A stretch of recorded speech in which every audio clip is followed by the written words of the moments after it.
오늘도 풍요로운 계절에 주님 전에 찾아오신 여러분들의 심령 가운데 하늘의 열매와 땅의 기름진 것과 하나님으로부터 오는 평강과 은혜가 충만하게 임하기를 축복합니다. 4장에서 예루살렘 공동체는 외부의 방해로 말미암아 큰 곤욕을 치렀습니다. 하지만 느헤미야와 온 백성들이 한마음 한뜻이 되어서 외부의 적들을 이겨냈습니다. 5장은 귀한 공동체가 경험했던 또 하나의 위기를 소개합니다. 그것은 공동체 내부에 갈등이 생겨서 또 다른 방해 요소로 등장했던 거예요. 여러분, 비평하거나 판단하는 것은 쉽습니다. 그러나 몸과 마음을 합쳐 완성된 힘을 이루어가는 일은 참으로 어렵고 험난한 길이에요.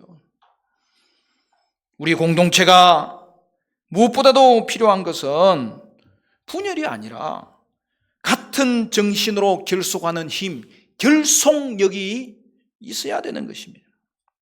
느헤미야는 외부의 대적들이 비난하고 공략할 때도 빈틈없이 성벽 공사를 추진했습니다. 그런데 이제는 내부 공동체를 파괴하는 원망과 불평이 해로운 독소로 도사리고 있었던 것입니다. 부자들의 탐욕스러운 행동으로 인하여 극심한 가난과 굶주림과 착취에 시달리던 백성들이 부르짖기 시작했던 거예요. 당시 유다 백성들이 궁핍에 시달리게 된 이유가 있었어요. 크게 세 가지로 살펴볼 수 있는데요. 첫째는 흉년 때문입니다. 오늘 3절에 그 내용이 나오죠. 오늘 본문 5장 3절부터 보면 이렇게 되어 있습니다. 어떤 사람은 말하기를 우리가 밭과 포도원과 집이라도 저당 잡히고 이 흉년의 곡식을 어찌하고, 어떤 사람은 말하기를 우리는 밭과 포도원으로 돈을 빚내서 왕에게 세금을 바쳤도다. 우리 육체도 우리 형제의 육체와 같고 우리 자녀도 그들의 자녀와 같거늘 이제 우리 자녀를 종으로 파는도다. 우리 딸 중에 벌써 종된 자가 있고 우리 밭과 포도원이 이미 남의 것이 되었으나 우리에게는 아무런 힘이 없도다 하더라. 여러분, 당시 유다 지역은 흉년으로 인하여서 수확량이 급격하게 감소되었던 것입니다. 둘째는 과도한 세금 징수였습니다. 세 번째는 부자들의 과도한 이자놀이로 인하여 자식들이 종으로 팔려가는 일들도 생겼다는 사실이죠. 문제는 부자들이 이런 어려운 상황을 악용하여서 부를 정대하는 기회로 삼았던 거예요. 그리하여 공동체 내부에 갈등이 일어났던 것입니다. 하지만 이런 역경 가운데서도 느헤미야가 믿음의 지도자다운 모습을 보였기 때문에 얼마나 다행인지 모릅니다. 여러분, 내부의 분열 위기 가운데 우리는 어떤 조치를 취해야 할까요? 첫째로 느헤미야는 크게 분노했습니다. 여러분, 6절 7절은 같이 읽을까요? 6절 7절 다 같이 시작. 내가 백성의 부르짖음과 이런 말을 듣고 크게 노하였으나 깊이 생각하고 귀족들과 민장들을 꾸짖어 그들에게 이르기를 너희가 각기 형제에게 높은 이자를 취하는도다 하고 대회를 열고 그들을 쳐서. 본래 성경에는 분노하지 말라고 했는데 그때 분노는 파괴적인 분노를 말합니다. 즉 제어되지 않는 이기심에 기초한 분노를 말합니다. 이러한 파괴적인 분노는 자신의 심령을 파괴할 뿐 아니라 그와 함께 하는 주변 사람들의 심령도 파괴합니다. 성경은 악하고 더러운 말은 입 밖에도 내지 말라고 명했습니다. 그런 말은 자신의 영혼뿐 아니라 상대방의 영혼까지 파괴하는 힘이 있기 때문입니다. 한편 성경은 동시에 우리가 하나님의 마음을 간직하고 공의의 관점에서 거룩한 분노를 드러내는 것을 금하지 않고 있습니다. 죄에 대한 거룩한 분노는 공동체를 개혁하는 원동력이 될 수 있고 추진력이 되기 때문입니다. 1절에서 백성들이 원망한 형제 유다 사람들은 부유한 계층을 말합니다. 여기에 아내들까지 나선 것은 당시 상황이 얼마나 심각했는지를 보여주고 있습니다.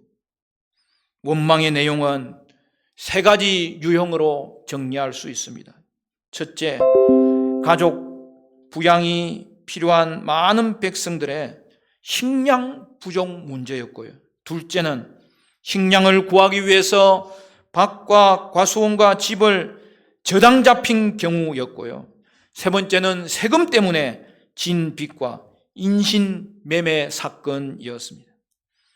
가난한 백성들이 식량을 얻기 위해서 부자들에게 밭과 집을 저당 잡혔다가 빼앗겼던 거예요.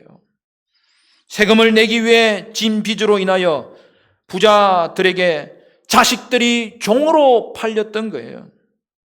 더 큰 문제는 여러분 5절과 8절에서 보듯이 부자들이 종으로 데려간 자식들을 다른 사람에게 팔았다는 것입니다.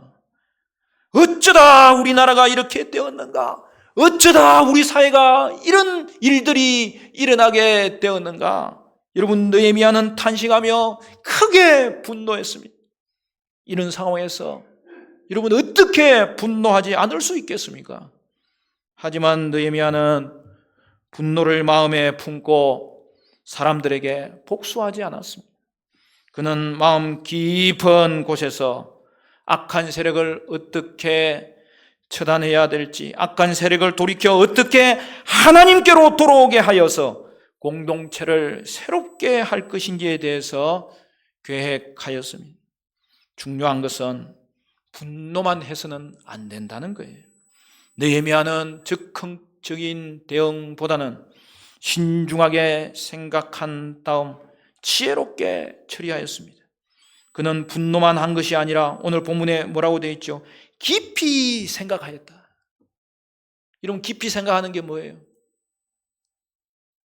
이 말의 근본 뜻은 자기 마음과 의논했다는 거예요.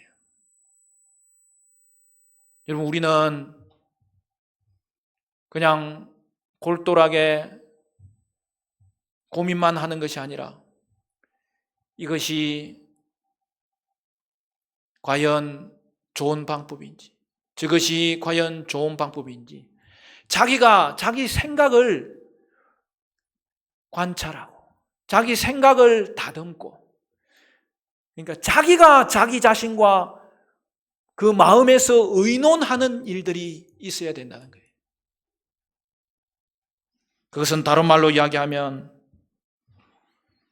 내 주관대로 생각하는 것이 아니라 하나님의 음성을 들을 수 있는 조용한 생각이 필요하다는 거예요. 사랑하는 성도 여러분, 그러므로 역경이 오거든 먼저 침묵하셔야 돼요. 그리고 하나님 앞에 엎드려서 생각할 수 있어야 됩니다. 성도는 하나님의 음성을 들으면서 깊이 생각하는 시간을 가질 때에 거기에는 분별력이 생기고 지혜가 생기고 결단력이 생기는 거예요. 두 번째, 느헤미야는 죄에 대하여 용기 있게 직면했습니다. 그는 지금까지 일사불란하게 추진해왔던 모든 성벽 건설을 중단시키고 공동체의 내부 문제를 해결하기 위해 전 백성들을 소집하여 대회를 열었습니다. 백성들의 원망은 사소한 개인의 문제가 아니기 때문입니다. 공동체가 하나 되느냐 아니면 분열되느냐 하는 중대한 사안이었습니다. 그래서 느헤미야는 대회를 열고 공동체적으로 문제를 풀고자 하였습니다. 이로 인하여서 불만과 원성에 가득 찬 백성들을 위로하려는 느헤미야의 지혜가 돋보입니다. 그는 소집한 백성들에게 진실을 밝혔습니다. 공동체의 지도자들, 즉 민장들과 지도층을 향하여 그들의 잘못을 질타하면서 회개를 촉구하였습니다. 8절 9절 말씀 우리 같이 읽을까요? 8절 9절 말씀 다 같이 시작.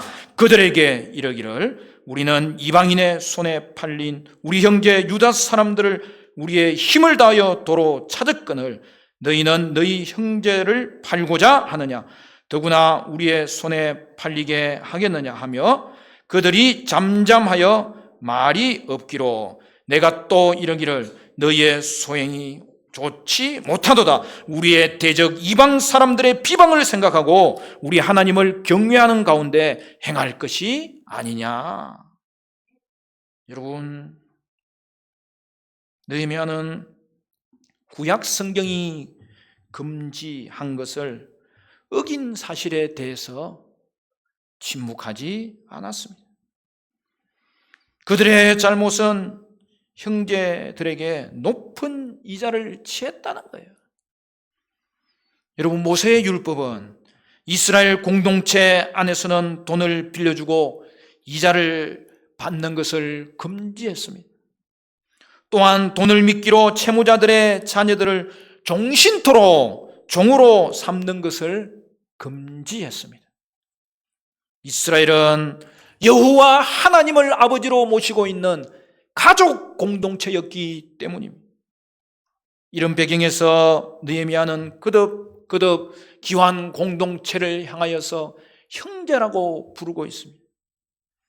8절에서 느헤미야는 자신과 동료들이 포로된 백성을 고국으로 돌아오게 하려고 얼마나 애썼는지를 회고하고 있습니다. 우리도 마찬가지입니다. 우리는 죄에 팔려 죄의 종이 되었을 때 우리 구주 예수님께서 우리를 십자가에서 우리의 대신 죽어 주심으로 말미암아 대속의 은혜를 베풀어 주셨습니다. 그러니 사랑하는 성도 여러분, 성도는 이 대속의 놀라운 은혜를 기억할 때 우리의 삶에 그 어떤 불평도 불안도 잠재워지고 우리는 다시 한 번 더 하나님 자녀의 권세를 확인하고 누릴 수 있는 거예요.